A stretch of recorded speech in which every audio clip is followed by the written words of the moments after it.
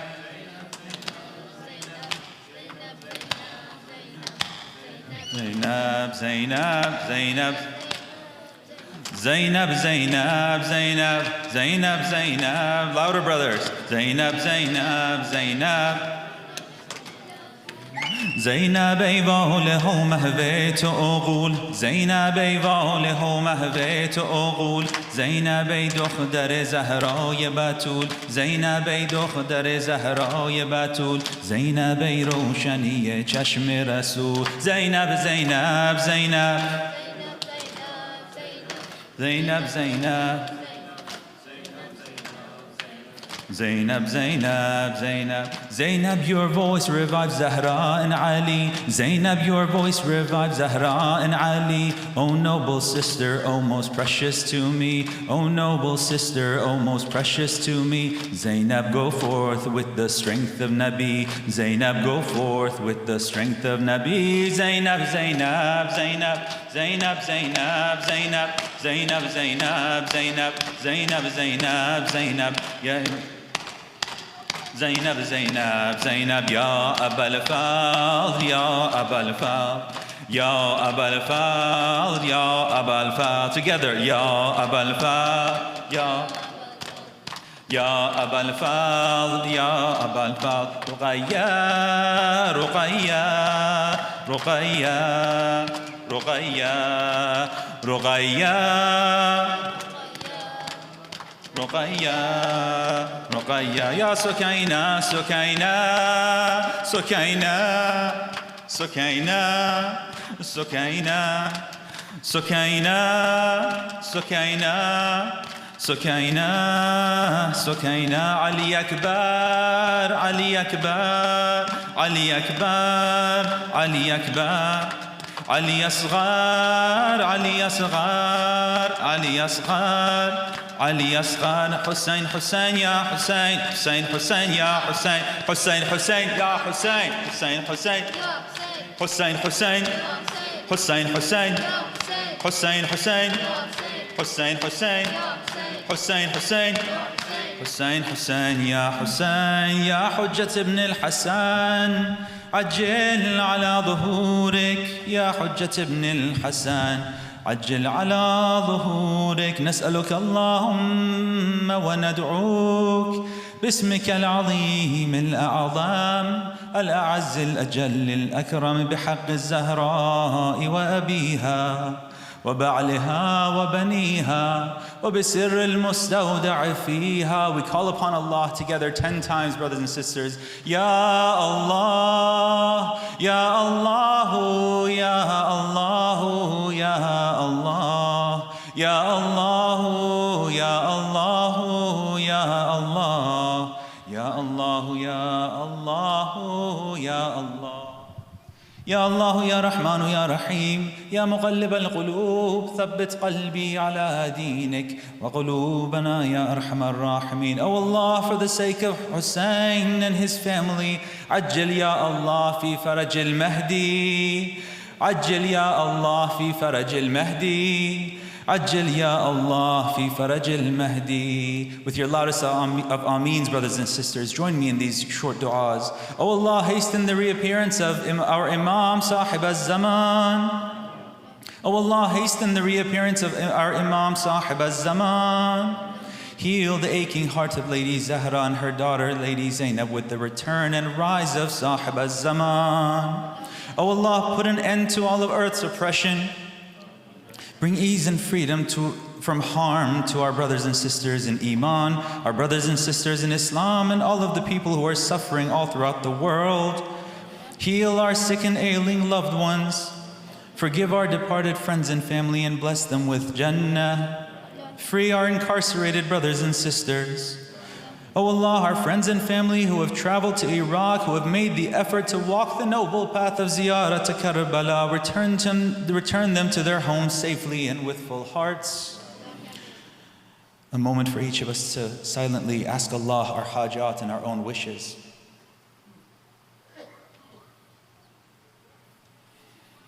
We ask Allah to end the suffering of the Ahlul Bayt with the return of Imam Mahdi above all of our wishes, all of our hajat.